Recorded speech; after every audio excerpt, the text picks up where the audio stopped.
Hello दोस्तों, आज हम बात करेंगे ट्विस्टर्स 2024 के बारे में। ये एक थ्रिलिंग और एक्शन पैक्ड फिल्म है जो टॉर्नेडोज और नेचर के डेवस्टेटिंग पावर को एक्सप्लोर करती है। प्लॉट में एक टीम ऑफ स्टॉर्म चेसर्स की कहानी है जो डेडली ट्विस्टर्स के बीच अपनी जान की बाजी लगाकर उनके ओरिजिन को समझने की कोशिश करते हैं। मूवी में इंटेंस इमोशंस और सर्वाइवल की कहानी भी दिखाई गई है जो हर मोमेंट को सस्पेंसफुल बनाती है। ट्विस्टर्स आपको एक एड्रेनलिन रश देने वाली फिल्म है जिसे मिस मत करिएगा। एक लड़की तूफान में अपने दोस्तों के साथ फंस जाती है, जहां बदकिस्मती से वो अपने दोस्तों को खो देती है, जिसके बाद उसने ठान लिया कि मैं इस मुसीबत की वजह को जड़ से खत्म कर दूंगी। अब क्या वो इसमें कामयाब हो पाती है और वो मुसीबत की जड़ क्या थी और उनके साथ क्या क्या हुआ, चले जानते हैं आज की इस कहानी में। तो शुरुआत होती है 5 स्टूडेंट्स को दिखाने से जो साइंटिस्ट बन रहे थे। इनमें जो हेड थी उस लड़की का नाम केटे होता है और चारों उसकी दोस्त थी। ये लोग मौसम के साइंटिस्ट हैं, यानी मौसम की सूरत हाल क्या है इस सब के बारे में जानकारी के साइंटिस्ट। यहाँ केटे वीडियो बना रही थी और वो बताती है कि मैंने एक केमिकल लिक्विड बनाया है जिसे हम आने वाले तूफान के बीच छोड़ने वाले हैं, क्योंकि इस केमिकल लिक्विड की मदद से हम तूफान को रोक सकते हैं। उसके बाद ये लोग अपनी गाड़ियां लेकर आगे बढ़ने लगे। जब ये लोग तूफान के करीब पहुंचे तो केटे का एक दोस्त जिसका नाम जवी था वो अपनी गाड़ी के साथ पीछे ही रुक जाता है, क्योंकि वो डिवाइस इसको एक्टिवेट करके तूफान की रीडिंग लेने वाला था। जबकि केटे और बाकी सब उन केमिकल के कन्स लेकर आगे बढ़ जाते हैं। पर जैसे ही ये तूफान के और करीब आए सब कुछ दिखना बंद हो जाता है, जिससे वो थोड़ा घबरा गई। पर तभी इन्होंने देखा कि हवा का तेज जमका इनकी तरफ बढ़ रहा है, जो इतना तेज था कि सभी चंद सुलझ जाते हैं। ये देखकर सभी गाड़ी से उतर गए और सभी गस को खोलकर केमिकल को बाहर छोड़ देते हैं। जैसे ही तूफान जोर पकड़ता है और गस से टकराता है तो केमिकल तूफान में जाकर मिक्स हो जाता है। ये देखकर कैटे और बाकी सब खुश हो जाते हैं और वापस जाने लगते हैं। तभी डिवाइसेस एक्टिवेट हो जाती हैं और रीडिंग स्टार्ट हो जाती है, पर तूफान रुकने की बजाय और तेज हो जाता है और तबाही मचाना शुरू कर देता है। जावी भी तूफान की रीडिंग लेता है और बताता है कि केमिकल का तूफान पर कोई असर नहीं हुआ। ये सुनकर वो लोग अपनी गाड़ी की स्पीड तेज करके वहां से भागने लगते हैं। भारी भारी सामान इनकी गाड़ी पर आकर लगने लगा, जिसके बाद एक गाड़ी आकर इनकी गाड़ी से टकरा जाती है। ये लोग जल्दी से बाहर आकर सामने की पुल के नीचे भागने लगते हैं ताकि वहां छुप सके। इस बीच केट का एक दोस्त बुरी तरह तूफान में फंस गया। वो बच ही नहीं पाता, उड़ जाता है, जिससे उसकी मौत हो जाती है। केट की एक दोस्त जब ऊपर जा रही थी तो तभी बाहरी सामान आकर उसे टकराने लगा, जिससे वो बेचारी भी मारी जाती है। केट और उसका एक दोस्त ऊपर चढ़ने लगी, पर तूफान अभी भी बहुत तेज था, रोकने का नाम ही नहीं ले रहा था, जिसमें उसका दोस्त भी उड़ जाता है और उसकी भी मौत हो गई। अब सिर्फ यहाँ केटी थी। वो लोहे की बारी चीज को पकड़कर यही रुकी रहती है और गाड़ी वाले चारों दोस्तों में से सिर्फ वही जिंदा बचती है। कुछ घंटों के बाद जब तूफान रुकता है तो केट बाहर आती है। हर तरफ बस तबाही मची हुई थी, जो देखकर केट काफी परेशान और दुखी हो जाती है। अब इन लोगों को या वेदर ऑफिस वालों को जरा भी अंदाजा नहीं था कि यह तूफान इस कदर बड़ा और भयानक होगा कि पूरे शहर को ही अपने लपेट में ले देगा। इस हादसे में सिर्फ केट और जावी ही जिंदा बचे थे। इसके बाद हम 5 साल के बाद का टाइम देखते हैं, जहां केट न्यूयॉर्क में रह रही थी और वहां के वेदर ऑफिस में रिपोर्टिंग का काम करती है। उसने अपना पुराना घर छोड़ दिया था, क्योंकि उस हादसे में अपने दोस्तों को खोने के बाद वो टूट गई थी और उस घर में रहने की वजह से उसे अपने दोस्त याद आया करते थे। और वो सारा वाकया भी अब एक दिन जामी केट से मिलने उसके ऑफिस आता है। वो कहता है, मुझे एक प्रोजेक्ट में तुम्हारी मदद चाहिए। असल में मेरी कंपनी ने एक ऐसा ट्रैकिंग सिस्टम बनाया है जिसकी मदद से एक अलग ही तरीके से तूफान के आने का पता चल जाएगा और वो ये जानकारी सबको बता सकता है। तब केट उसकी मदद करने के लिए राजी हो जाती है और ये दोनों जाव की कंपनी में जाने के लिए निकल जाते हैं। यहाँ पहुंचने पर जावी उसे अपनी टीम से मिलवा है। तभी यहाँ पर एक काफी मशहूर इन्फ्लुएंस भी आ जाता है जिसका नाम टाइलर था और वो अपने साथ पूरी टीम को लाया हुआ था। उसका काम था तूफान के बीचों बीच जाना और वहां के सारे हालात का जायजा लेकर वापस आकर जानकारी देना। जैसे ही वो यहाँ पर आया सब लोग उसके आगे पीछे हो जाते हैं। साथ साथ वो अपनी टी शर्ट भी यहाँ बेचने लगता है। फिर वो आया केट के पास, उससे बात करने की कोशिश करता है, लेकिन केट को उसी बात करने में कोई दिलचस्पी नहीं थी, इसलिए वो यहाँ से चली जाती है। वो जावी के पास आई, जिसके बाद केट, जावी और उनकी पूरी टीम तूफान वाली साइड पर निकल जाते हैं। पर हम देखते हैं कि टाइलर और उसकी टीम भी इनका ही पीछा कर रहे हैं। अब टाइलर की गाड़ी जावी वाली गाड़ी के बहुत पास से गुजरी। जिस गाड़ी में जावी के साथ गेट भी थी, तब हड़बड़ी में जावी से गाड़ी साइड में होगी। इस वजह से वो अपनी टीम से अलग हो जाते हैं। ये दोनों तूफान के करीब पहुंच गए थे। तूफान तेज होता जा रहा था, इसलिए दोनों जल्दी से गाड़ी से उतर जाते हैं। जा भी अपने डिवाइस पोर्ट को देखने लगती है। अब जो उसका डर था तूफान को लेकर, वो फिर से उभर जाता है, जिससे वह काफी घबरा गई और जावी को वापस चलने का कहती है। वो काफी बौखला रही थी, इसीलिए यह अपना काम अधूरा ही छोड़कर वापस आ जाते हैं। पर इस बात से जावी केट पर काफी गुस्सा करता है। पर तभी हम देखते हैं कि टाइलर तो अपनी टीम के साथ मजे करते हुए गाड़ी लेकर तूफान के बीचों बीच जाने लगता है। वो गाड़ी को पूरी तरह में फोर्स करने, खतरे से बचाने और उसका बैलेंस ठीक रखने के लिए इसे सिक्योर करने का फैसला करता, जिसके लिए वो जमीन में ड्रेनिंग करके सिक्योर करता है, जिससे गाड़ी पूरी तरह स्टेबल रहती है। ये लोग फिर तूफान के और अंदर आ जाते हैं, या पटाखे जलाकर ये लोग काफी एंजॉय करते हैं। दूर से केट और जाब भी इनको ऐसा करते हुए देख रहे थे। वो भी काफी हैरान रह जाते हैं। अब देखते ही देखते शाम हो गई, जहां ये लोग एक होटल में जाते हैं। टाइलर और उसकी टीम भी इसी होटल में रुकी थी, जहां वो सब लोग पहली बार केट से मिलते हैं। कैट इनसे बातें करने लगे। पता चला कि इस टीम के हर मेंबर को तूफान के बारे में काफी अच्छी जानकारी है। टाइलर भी काफी बड़ा साइंटिस्ट है, जो जान करके काफी हैरान रह जाती है।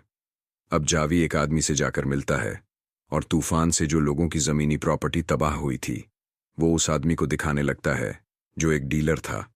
अब टाइलर केर से दोस्ती करने की कोशिश करता है, जिस बीच इन्हें एक और तूफान की खबर मिलती है, जो जानकर ये दोनों ही टीम्स उस तरफ निकल पड़ती हैं। थोड़ा दूर आने पर उन्हें अपने सामने दो तूफान नजर आए। एक तो बहुत खतरनाक लग रहा था, जबकि दूसरा इतना ताकतवर नहीं था। अब रिपोर्ट बनाने के लिए वो सब लोग ताकतवर तूफान की तरफ जाने लगते हैं। पर तभी केटे नोटिस करती है कि हवा का रुख बदल रहा है, इसलिए वो जावी को कम शिद्दत वाले तूफान की तरफ जाने का कहती है। पहले तो उन लोगों को थोड़ा डाउट था इस बारे में, लेकिन फिर वो उसी तरफ निकाल जाते हैं। पर हम देखते हैं कि जब हवा का रुख बदला तो वो जगह जहां टाइलर अपनी टीम के साथ था, वहां हवा चलती है, जिसके बाद फौरन ही हल्का सा तूफान आकर रुक जाता है। जबकि दूसरी तरफ केटे और उसकी टीम को तो खतरनाक तूफान और भयानक चीजों का सामना करना पड़ता है। पर इस बार केटे डरती नहीं है, बल्कि उसने हिम्मत से काम लिया और वह जावी का साथ देती है। इस बार जावी भी अपने डिवाइसिटी करने में कामयाब हो जाता है। तभी केट नक्शे पर देखती है तो उन्हें पता चलता है कि पास के गांव में बहुत बड़ी तबाही मची है। तूफान की वजह से ये जानकर केट को काफी दुख हुआ और वो गांव वालों की अब मदद करना चाहती थी। ये जब उस गांव वाली साइड पर आई तो केट देखती है कि यहाँ तो टाइलर पहले ही अपने टीम के साथ लोगों की मदद कर रहा है। उन्हें खाना खिलाकर टाइलर की वर्कर बताती है कि हम अपनी चीजें बेच बेच करके इन गरीब लोगों की मदद करते हैं, जो सुनकर केट के दिल में टाइलर की काफी इज्जत बढ़ जाती है। यहाँ पर जावी भी उस डीलर को लेकर आया था, जिसे उसने यहाँ की जमीनें दिखाई थी, और वो डीलर को यहाँ रहने वाले लोगों से मिलवा रहा था। अब ये चीज केट को अजीब तो लगी, पर वो समझ नहीं पाती कि जावी आखिर कर क्या रहा है। फिर जब केट वापस होटल में आई, यहाँ टाइलर भी आ जाता है, जो उसके लिए खाना लेकर आया था। यहाँ आखिर इनकी अच्छी दोस्ती हो गई और ये बातें करने लगते हैं। रात को ये लोग बुल का मैच देखने जाते हैं। ये लोग जब ग्राउंड में बैठे हुए थे तो अचानक तेज हवा चली, तो जल्द ही तूफान की शक्ल ले लेती है। तूफान का जोर देकर लोग डर गए, इधर उधर भागने लगते हैं। लोगों को इस तरह घबराया हुआ देखकर केट और टाइलर उनकी मदद करते हैं। वो सभी लोगों को लेकर एक शॉक पर आ गई, लेकिन यहाँ आसपास कोई बिल्डिंग नहीं थी और ना ही बेसमेंट, तो इस वजह से यहाँ खतरा था। इसलिए केट सब लोगों को लेकर बाहर आ गई और वो सामने वाले पुल के नीचे जाने लगते हैं। अपनी जान बचाने के लिए इन्हीं में एक कपल था, जो अपनी गाड़ी में बैठकर यहाँ से जाने लगते हैं। पर तभी इनकी गाड़ी तूफान में फंसने की वजह से उड़ जाती है और उनकी मौत हो जाती है। अब जहां सारे लोग पहले छुपे हुए थे, देखते ही देखते वो पूरी शॉप उड़ जाती है। केट एक बच्ची और उसकी मां को पुल के नीचे छुपा रही होती है, जबकि टाइलर शॉप की मालिक को लेने जाता है, जो फंसा हुआ था। पर एक गाड़ी उन लोगों से आकर टकरा जाती है, जिससे शॉप का मालिक तूफान में खींचा चला जाता है और उसकी मौत हो जाती है। अब कुछ घंटों के बाद तूफान जब रुकता है तो जावी लोगों से मिलवाने के लिए फिर से डीलर को लेकर आता है। अब तक केटी जो सारी बात समझ गई थी, वो आकर जावी से बात करती है और कहती है कि तुम्हारा डीलर जबरदस्ती उन लोगों की जमीनें देना चाहता है न जिन लोगों ने तूफान में अपने घरों को खो दिया है। तुम लोग कितने लालची हो, इसका मतलब है तुम लोगों की कमजोरी का फायदा उठा रहे हो। ये बहुत गलत है। जबी कहता है कि गलत और सही की बात तुम मत करो, क्योंकि तुम्हारे प्रोजेक्ट में गलती की वजह से मैंने अपने 3 दोस्तों को खोया है। ये सुनकर केटे एकदम चुप हो गई। वो दुखी हो गई थी। अब जावी को जब अपनी गलती का एहसास होता है तो वो केटे से माफी मांगता है, पर केट उसकी बात सुनने को तैयार नहीं होती। वो अपनी गाड़ी में बैठकर यहाँ से निकाल जाती है। वो सीधा अपने घर आ जाती है जो पास ही में था। अब क्योंकि काफी टाइम के बाद वो घर आई थी तो इस वजह से उसकी मॉम काफी खुश हो जाती है। केटे अपने स्कूल टाइम के प्रोजेक्ट्स देखकर अपनी यादों को ताज़ा करती है। तभी यहाँ टाइलर भी आ जाता है। वो कहता है कि केटे तुम कौन हो? मैं जानता हूँ, मैंने खबरों में देखा था और जो कुछ तुम्हारे साथ हुआ उसमें तुम्हारी कोई भी गलती नहीं है। जिसके बाद टाइलर, केट और उसकी मॉम खाना खाते हैं। अगले दिन टाइलर केट को उसके पुराने प्रोजेक्ट पर काम करने को कहता है, जिसकी मदद से वो तूफान को रोक सकती थी। पर यह सुनकर केटे दुखी हो जाती है। वो रोते हुए टाइलर को कहती है कि मैं ऐसा कैसे करूं, क्योंकि उसी प्रोजेक्ट में मेरे दोस्त मारे गए। उसे टाइलर पर गुस्सा भी आ रहा था कि इसने ये बात क्यों छेड़ी, और वो गुस्से में उससे अपने घर से चले जाने को कह देती है। पर शाम को जब टाइलर जाने लगा तो केट उसे रोक लेती है। वो उससे माफी मांगकर यही रहने का कहती है, क्योंकि अब उससे टाइलर की मदद चाहिए थी अपने प्रोजेक्ट में। जी हाँ, वो दोबारा अपने प्रोजेक्ट पर काम करने के लिए राजी हो गई थी, जिसके बाद दोनों साथ मिलकर उस प्रोजेक्ट पर काम करने लगते हैं। इनकी रीडिंग्स और हर चीज बिल्कुल सही थी, जिसके बाद ये केमिकल वाले कंस लेकर एक बार फिर तूफान में जाते हैं। तूफान के बीच में ना आकर इन्होंने केमिकल्स वहां छोड़ दिए। इससे पहले तो तूफान काफी तेज होता जाता है, लेकिन फिर धीरे धीरे कम हो जाता है, बिल्कुल रुक जाता है। ये चीज केट के लिए बहुत बड़ी थी। वो बहुत खुश हो जाती है कि शुक्र है, आज आखिरकार मेरा प्रोजेक्ट कामयाब हो गया है। अगले दिन केट से मिलने यहाँ जावी भी आया। वो उससे माफी मांगता है और कहता है कि मुझे अपने प्रोजेक्ट के लिए पैसे चाहिए थे, तो फंडिंग के लिए ही मैंने डीलर से उन लोगों की बात करवाकर गलत रास्ता अपनाया। तब केट भी उसे माफ कर देती है। अगले दिन केट और टाइलर फिर से तूफान का पीछा करते हुए उसके अंदर जाने लगी। इस बार टाइलर की पूरी टीम भी इनके साथ ही साथ जावी और उसकी टीम भी इन्हें ज्वाइन कर लेती है। सारे जब आगे बढ़े तो ये लोग काफी घबरा जाते हैं, ये देखकर कि तूफान तो इतना तेज होता जा रहा है कि इन्हें सामने की कोई भी चीज दिखाई नहीं दे रही, जबकि गाड़ी तो उल्टी होने लगी। अचानक पास ही की मिल में इस तूफान की वजह से बिजली की खराबी हो जाती है, जिस वजह से एक के बाद एक धमाके होने लगते हैं और पूरी मिल में आग लग जाती है। अपनी गाड़ी को ऐसे होता हुआ देखकर चावी वापस जाने लगता है, जो देखकर टाइलर गेट और बाकी सभी शहर की तरफ जाने लगते हैं, क्योंकि ये तूफान इतना भयानक था कि हर चीज को अपनी चपेट में ले सकता था। ये लोग जब शहर में आए तो हर तरफ बदर मची हुई थी, जो देखकर केट और टाइलर लोगों को सामने वाले थिएटर में जाने का कहते हैं। पर अचानक एक बस आकर टाइलर से टकरा जाती है और उसका पैर भी उसके नीचे फंस जाता है और द्वार पानी की टंकी भी इनके ऊपर गिरने वाली होती है। पर ठीक वक्त पर जावी आकर टाइलर को निकालता है और अब ये 3 अभी थिएटर में छुपने के लिए चले जाते हैं। पर तभी थिएटर की पूरी छत टूट गई और बहुत सारे लोग तूफान में फंसने की वजह से मारी जाती हैं।